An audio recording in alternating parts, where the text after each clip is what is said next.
Hello the internets, welcome back to the Waifus. I'm Sefhi, your favorite gambling addict, and we have a few Trickcal videos to be making today. I want to start with the basic one, the basic beach video probably, which is going to be about Shopan card.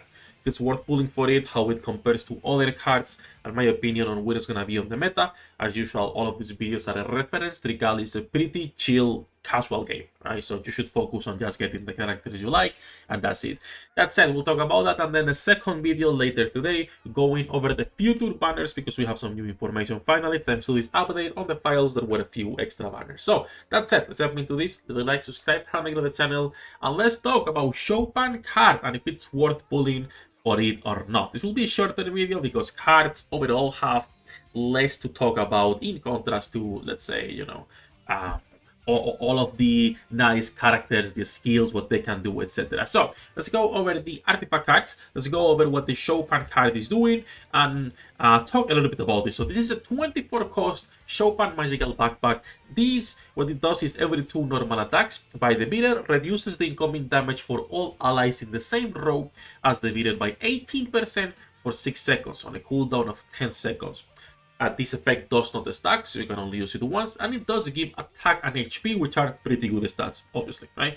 Now, this is an item that you don't really put on Shopan. This is an item you put on your tanks. This is an item you put on your Bibi, on your Chloe, on your Ron, if you want, on your leads, on any frontline DPS because of the HP plus attack, on your Shady, right? All of those characters will benefit tremendously from this item.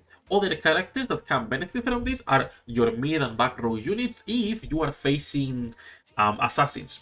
For example, if you're doing dig side, starting stage 272, every single stage includes assassins. So you have to protect your backline. In those cases, this is a good item as well.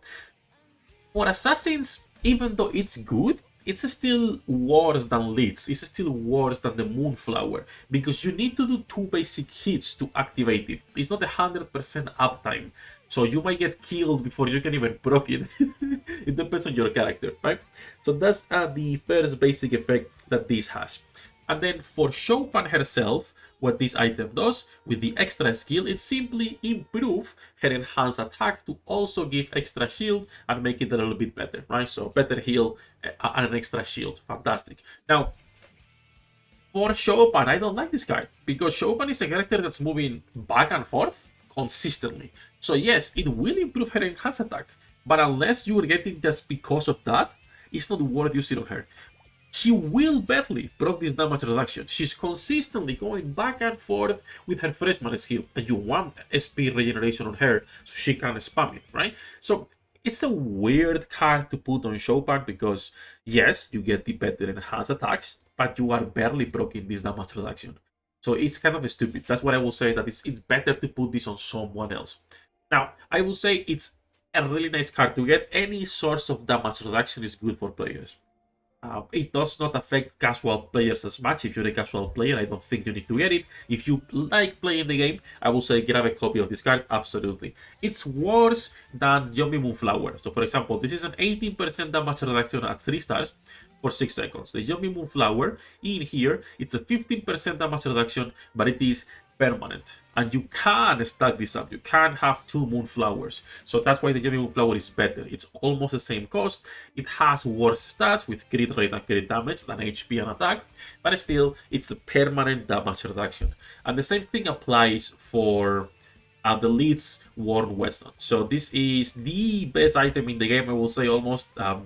If you want to include it with probably Shion's Black Cape, the Dragonlight Sword, items like that, they are such great items. The Whetstone is the best damage reduction item in the game. Defense and HP for your frontline is fantastic, even for your backline when they're targeted by assassins. This is the best thing you can have, right? Reduces incoming damage from normal attacks by 40%, and every 2 basic attacks, you're also recovering HP by 21% of max HP. You cannot stack this effect, but it doesn't matter because this is what will keep you alive. A lot of the times I'm re-rolling when I'm playing campaign just to get this item on my Velvet or on my BV or whoever I'm using as a tank, right? So that's why those two are better than the Shopan Magical Backpack, but I would still recommend grabbing a copy if you guys can actually get one. Now, I'm saying that this Shopan card is worse than Jumping Moonflower and the Lead Weston, but the reality is that it's better than most items in the game. All of the unique items so far have been really good. I will say the worst unique item we've gotten, unique, I mean SSR cards, right? Like the ones attached to characters, is the Blanchet Bouquet, because it's only for those magical characters, similar to the cake, right? It's only for magic characters, and this only applies if your main damage dealer can take advantage of that. But outside of that, like, all of them are really good. Even if it's just for your healers, like the Naya Dolphin Water Gun or the Picora Fashion Pouch, both are fantastic. If it's for your tanks, plenty of items with the Whetstone. Down earlier the Moonflower, the Vivi stuff, now this one as well. Like, plenty of items, all of them are good, and they are better than the blue and green items. So they will always have higher priority, and you will be able to use them as well on Elias Frontier, right? So one copy, if you could afford it, it's always nice. It's nice to try to get a copy of each card just for Elias Frontier and all of these game modes where you can take advantage of it, nothing such. But for casual players, don't worry too much. I think in this current banner iteration, I would prioritize grabbing this card over getting Shopan, and I think the next banner we're getting is Diana as well, which, unless you are building a red team, a mad team, she's not worth it, but she has more value than Shopan, because Shopan will be going outside the team the moment we get someone else, right? If we get a proper DPS and we get Bella, she goes out. But Diana, because of her passive, will not go away anytime soon, since she is increasing attack for everyone in the team. So I will say she will have like a higher priority than getting Shopan herself. But it's kind of dependent on what team you are building, as usual. That said though, super short video. That's everything for this one, guys.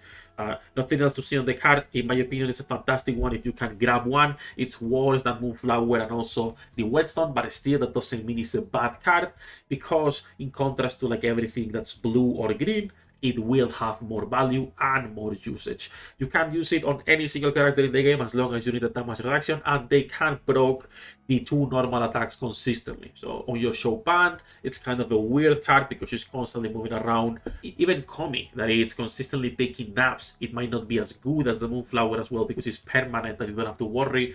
But overall, it's a really nice card that can be used on any character that needs to survive. For Shoupan herself, only for the enhanced attack. I wouldn't put it for the passive itself. Enough jumping, enough ranting. That said, that's basically everything for the card. I would grab it if you guys are interested on the tier list. It's basically all of the cards are either TC or T1. We are, at least for now, I'm not going to be putting any of the unique cards on T2, because they are not as niche. Like, even if you want to say the Blanchet Bouquet is niche, which is true, is nowhere near as niche as the Eldin Lamp, the Elven One, or the Fluffy Vest, which are great items, but way more niche depending on what you have, obviously assuming you have all of the items, right? When we get a few more unique items, we'll probably rework the tier list, but for now, it's fine, and it's a nice reference for players to understand what items are worth grabbing or not. Enough ranting, enough jumping, live every single day, links in the description down below. Good luck with your pool, nerds, and I'll see you on the next one.